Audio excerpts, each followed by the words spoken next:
TV.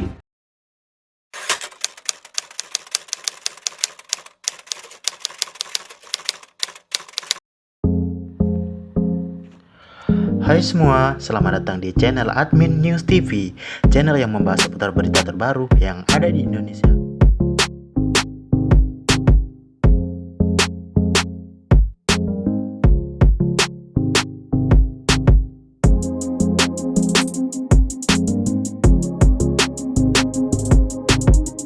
Bismillahirrahmanirrahim. Assalamualaikum warahmatullahi wabarakatuh. Selamat siang, salam sejahtera bagi kita semuanya. Yang saya hormati para Menteri Kabinet Indonesia Maju, hadir bersama saya Pak Menteri BUMN, Pak Menteri Sekretaris Negara, dan juga Pak Menteri Investasi. Yang saya hormati para Direktur Utama beserta seluruh direksi, serta para komisaris yang hadir dari PLN dan juga dari Pertamina.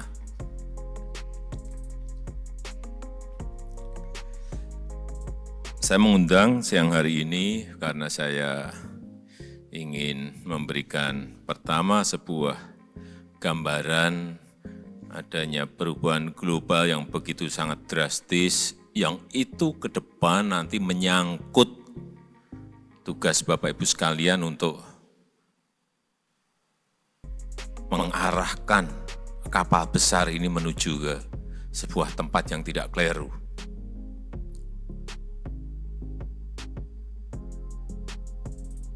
Dan yang kedua, saya juga ingin sedikit mengevaluasi baik mengenai penugasan, dan yang ketiga yang berkaitan dengan investasi. Itu aja mungkin yang ingin saya sampaikan pada siang hari ini. Yang pertama, kita tahu baik pembicaraan di G20, juga pembicaraan di Glasgow, di COP26,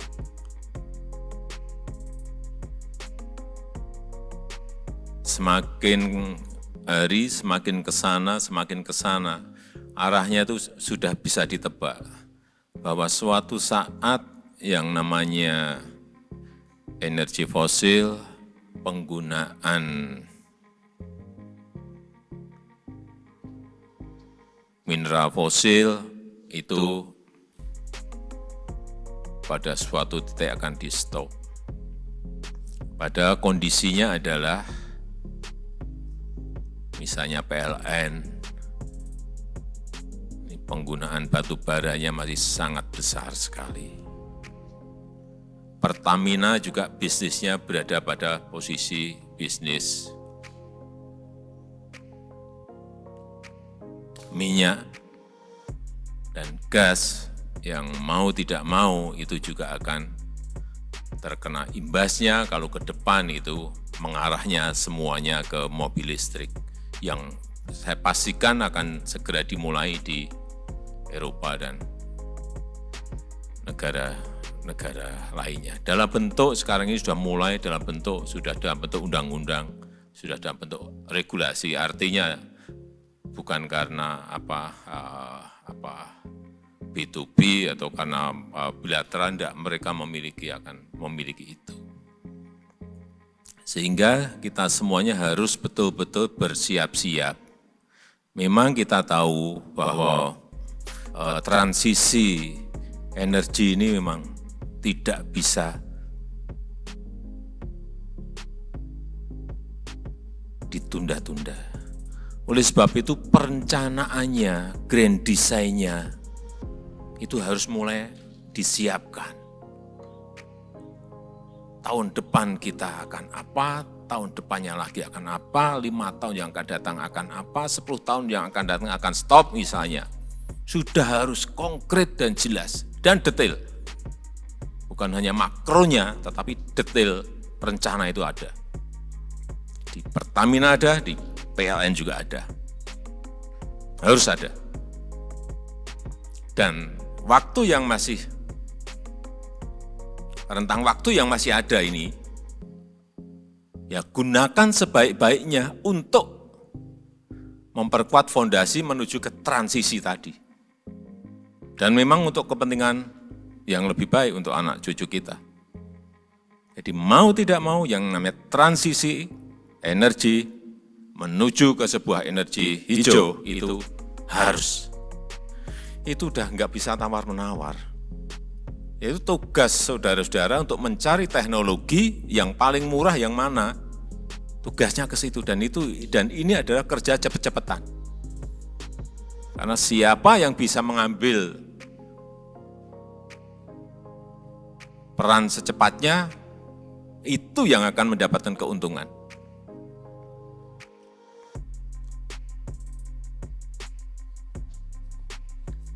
Saya melihat misalnya sekarang ini total energi supply itu, angka yang ada di saya, 67% itu disuplai oleh batu bara, coal. Fuel itu 15%, gas 8%. Nah, kalau kita bisa mengalihkan itu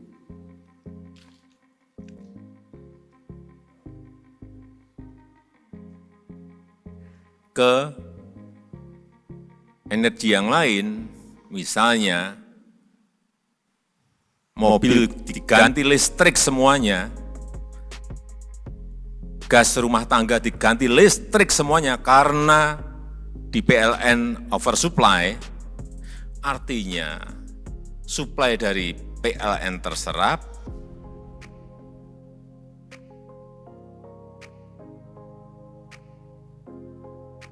impor minyak di Pertamina menjadi turun.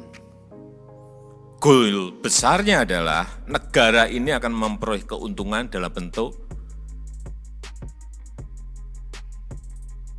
neraca pembayaran kita yang sudah berpuluh-puluh tahun kita tidak bisa menyelesaikan karena problemnya impor minyak kita terlalu besar sekali. Dan itu mempengaruhi currency kita, mempengaruhi yang namanya kurs dolar kita. Karena setiap bulan Pertamina harus beli dolar di pasar dalam jumlah yang tidak kecil, besar sekali. Oleh sebab itu, kenapa kita ingin mendorong yang namanya mobil listrik dan kompor listrik. Tapi problemnya di situ ada. Nah, itu tugas Bapak Ibu Saudara-saudara sekalian untuk tahapannya seperti apa. Mana yang bisa cepat, mana yang harus tahun depan, mana yang harus tahun depannya lagi. Larinya ke negara. Kalau ini nggak diselesaikan sampai kapanpun neraca pembayaran kita nggak akan beres. Ini logika itu yang semua kita harus ngerti. Hitung-hitungannya.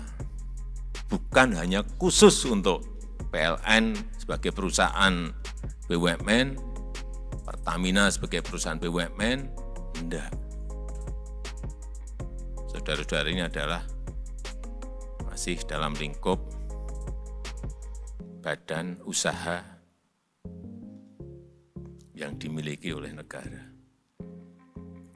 Jadi artinya kepentingan negaranya ada, meskipun profesionalisme untuk EBITDA-nya agar baik, keuntungannya agar baik, ya.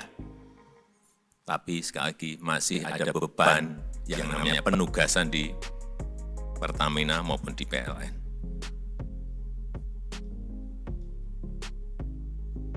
Jadi misalnya khusus untuk PLN, memang harus dibuka bagaimana transisi energi ini bisa segera dilakukan. Ada target, misalnya tahun ini harus goal 2022 misalnya, karena tinggal sebulan ini kan, tahun 2022 misalnya 5.000 megawatt harus geser dari coal ke bisa hydropower, bisa geothermal, bisa ke solar panel. Silahkan, tapi memang harus sudah ada tahapan-tahapan seperti itu. Tapi juga di sini ada gap, karena ini murah, yang ini agak mahal. Nah, gapnya ini gimana caranya menyelesaikan? Karena nanti akan banyak yang namanya investasi, karena kita kemarin bicara dengan Boris Johnson, dengan Joe Biden mengenai ini. Negara-negara gede jangan hanya bicara saja, tapi ini ada problem gap ini, siapa yang nanggung, siapa yang harus menyelesaikan. Kalau negara berkembang nggak mungkin, nyuruh-nyuruh nggak bisa kita. Saya sampaikan apa adanya. Nah, mereka kelihatannya sudah mau. Dari janji setiap tahun 100 miliar dolar untuk semuanya, untuk seluruh dunia. Setiap tahun. Nah, jangan yang mau memberikan bayangan angka tapi duitnya nggak nongol. Kita ngomong belak-belakan saja. Ini yang harus mulai disiapkan. Mana yang bisa digeser ke hidro, mana yang bisa digeser ke geothermal, kemudian mana yang bisa digeser ke surya, mana yang bisa digeser ke bayu, semuanya mulai diidentifikasi dan mulai karena akan ditekan kita. Jangan berinvestasi di Indonesia karena masih gunakan fosil. Jangan beri bantuan ke Indonesia karena masih menggunakan fosil. Nekennya mesti kayak gitu. Ini yang harus kita antisipasi. Kemudian yang berkaitan dengan investasi. Saya melihat sebetulnya investasi yang ingin masuk ke Pertamina, ke PLN ini ngantri dan banyak sekali. Tapi ruwetnya itu ada di birokrasi kita dan juga ada di BUMN kita sendiri. Terus saya ini orang lapangan ya, saya kadang-kadang pengen marah untuk sesuatu yang saya tahu tapi kok sulit banget dilakukan. Sesuatu yang gampang tapi kok sulit dilakukan, kok nggak jalan-jalan.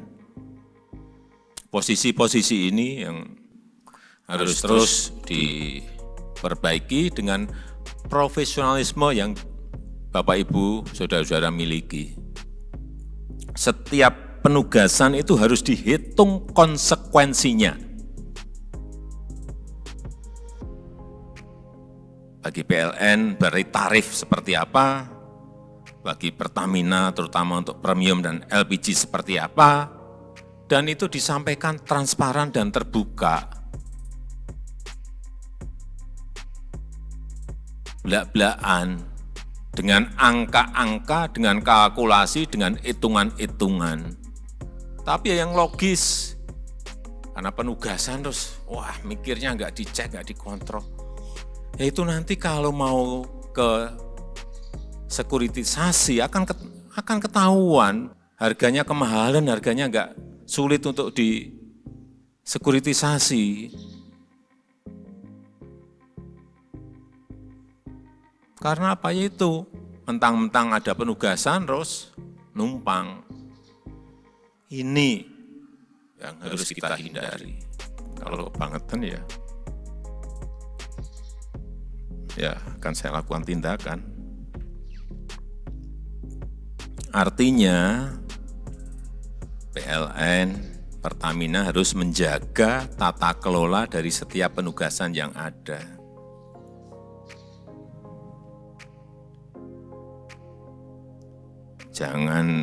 Sekali lagi, jangan numpangi, jangan bersembunyi atas nama penugasan. Sehingga tata kelolanya tidak efisien, prokurmennya tidak benar.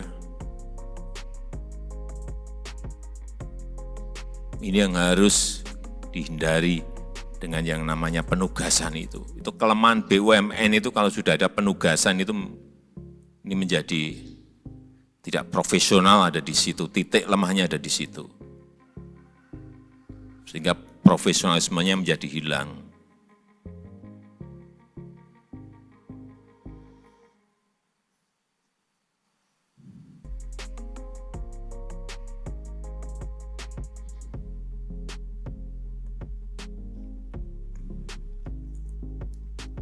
Kembali ke investasi. Jadi keputusan investasi ada boleh oleh perusahaan. Tetapi pemerintah juga memiliki strategi besar untuk membawa negara ini ke sebuah tujuan yang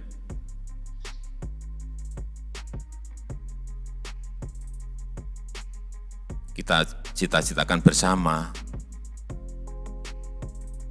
Sebuah rencana besar negara itu juga punya.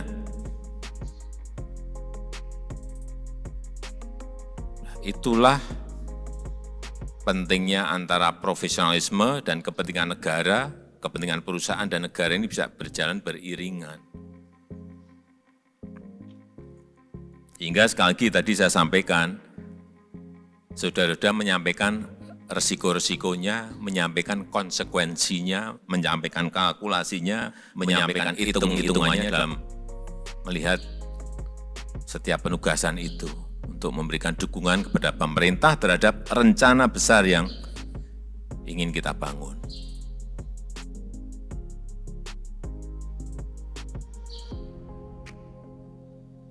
Pertamina tadi sudah saya sampaikan, PLN tadi sudah kita sampaikan. Kalau sudah ada rencana dan sudah kita sepakati, jangan ngulur-ngulur.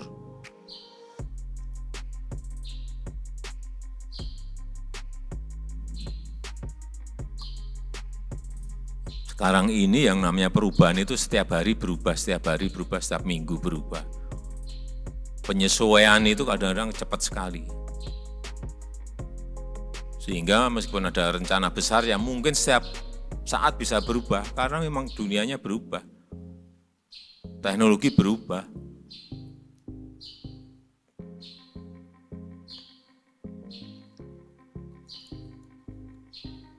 Dan kesempatan itu, sekali lagi, kesempatan untuk investasi di Pertamina, kesempatan investasi di PLN itu terbuka sangat lebar. Kalau saudara-saudara terbuka, membuka pintunya juga lebar-lebar.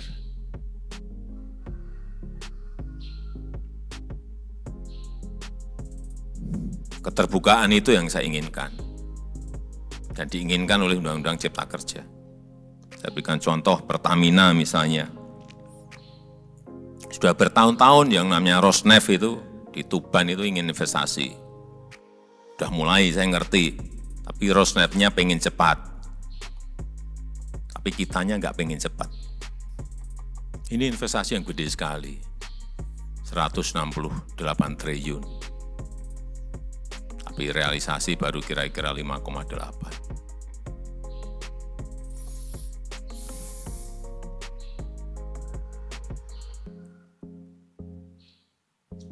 Terakhir udah alasannya ada aja, minta kereta api lah, minta jalan tol lah, baru mulai berapa persen 5 triliun itu.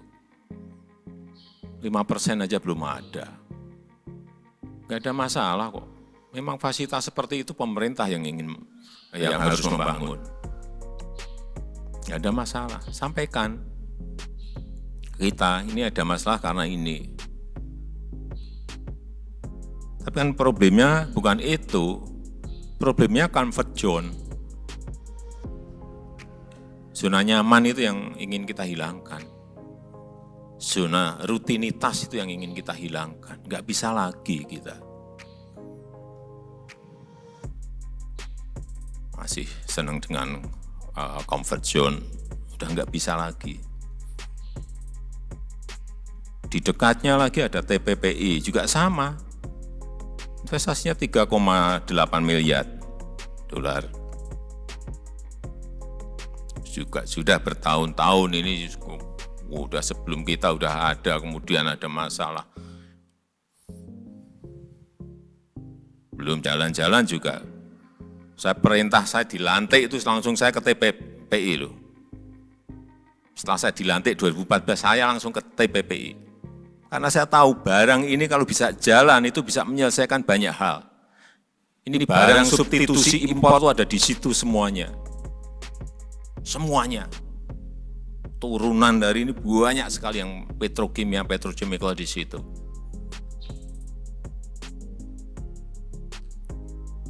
Sehingga waktu Bu Dirut, saya ke sana yang terakhir, Bu Dirut cerita itu ya saya bentak tuh karena memang benar. Diceritai hal yang sama gitu loh. Bu, enggak. Saya enggak mau cerita itu lagi, saya sudah dengar dari Dirut-Dirut sebelumnya. Ya saya belak-belakan memang, biasa.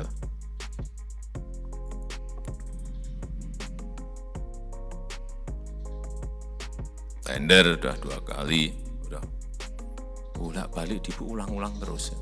Dan progresnya itu saya ikuti, jangan dipikir saya enggak ikuti. Kita ngerti, 1 dan 2 tadi kita ngerti. Negara tuh pengennya, kita itu pengennya neraca transaksi berjalan kita baik, neraca perdagangan kita baik, impor enggak banyak karena kita bisa produksi sendiri, karena kita punya industrinya, kita punya mesinnya, kita punya bahan bakunya. Kok enggak kita lakukan malah impor? Itu loh yang saya sedih.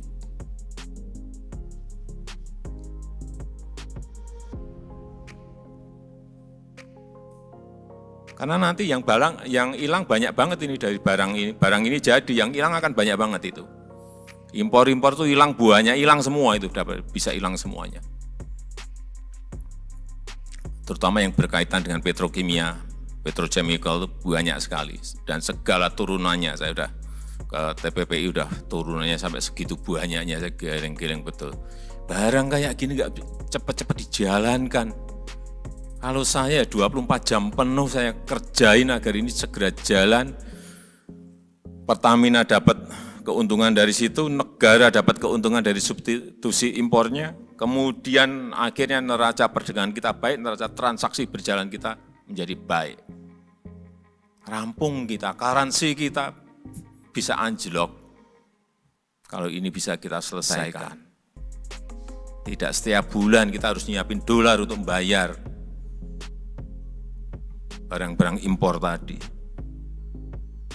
Di PLN juga kembali dulu ke LPG dulu. Kalau DME ini bisa, hitung-hitungannya saya udah dengar.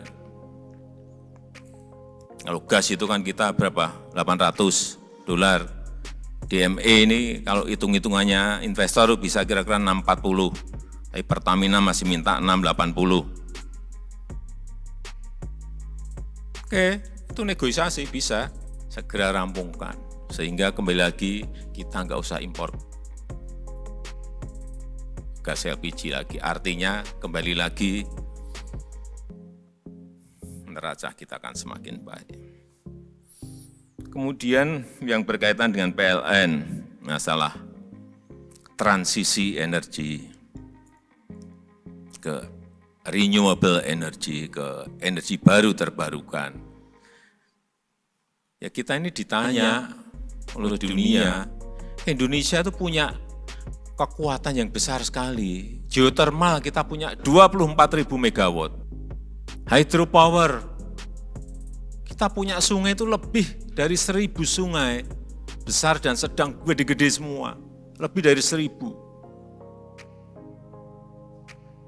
2 sungai saja, Sungai Kayan di Kalimantan Utara itu bisa kira-kira 13.000 megawatt.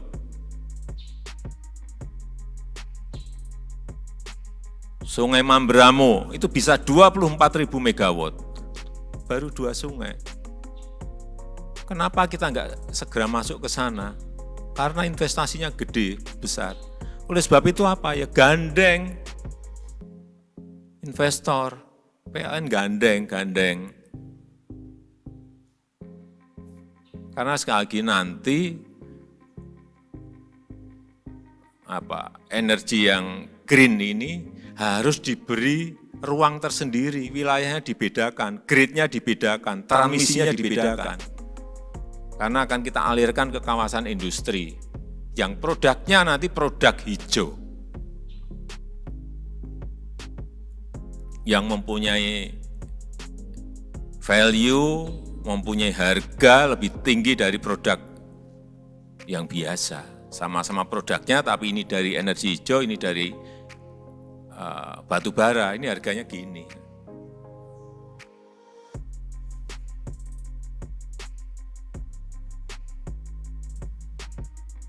Ruang-ruang seperti itu harus dibuka lebar-lebar, Pak Dirut. Buka lebar-lebar. Jangan sampai dipersulit PPA-nya, tapi memang harus dihitung.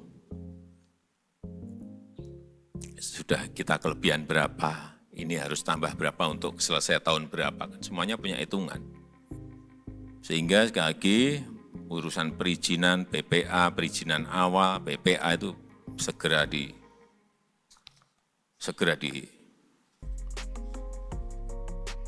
semuanya segera direform agar semuanya cepat, agar negara-negara lain melihat kita ini memang sudah berubah.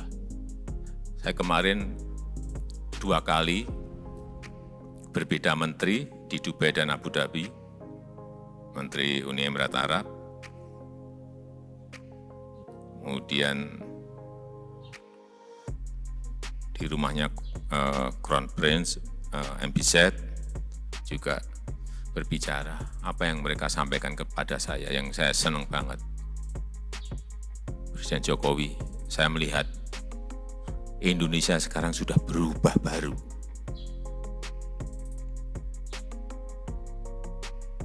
Saya tanya, kenapa? Apanya? Semuanya serba cepat. Saya minta ini sehari 2 hari langsung dikerjain. Saya minta ini sehari 2 hari sudah selesai. Beda seperti yang sebelumnya. Kita sendiri itu pusing betul itu. Berhubungan. Baik dengan birokrasi maupun dengan BUMN. Ini jangan sampai persepsi itu nanti runtuh gara-gara apa yang tadi saya sampaikan tidak dikerjakan dengan cepat. Saya rasa itu yang bisa saya sampaikan pada kesempatan yang baik ini. Saya kira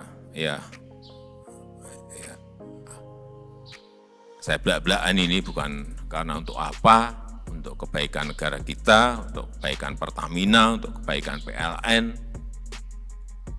Dan saya berharap apa yang saya ungkapkan tadi bisa ditindaklanjuti di lapangan, bisa diimplementasikan. Kalau tidak, silahkan sampaikan pada saya, ke Pak Menteri dulu. Kalau ada persoalan yang memang mentok besar dan ada politisnya, silahkan saya buka pintu saya, jam berapapun. Kalau ada hal yang besar, yang mungkin ada perlu dukungan politis, saya bisa sampaikan, oke, jalan terus, saya di belakangmu. Itu, saya rasa itu yang bisa saya sampaikan. Terima kasih. Wassalamualaikum warahmatullahi wabarakatuh.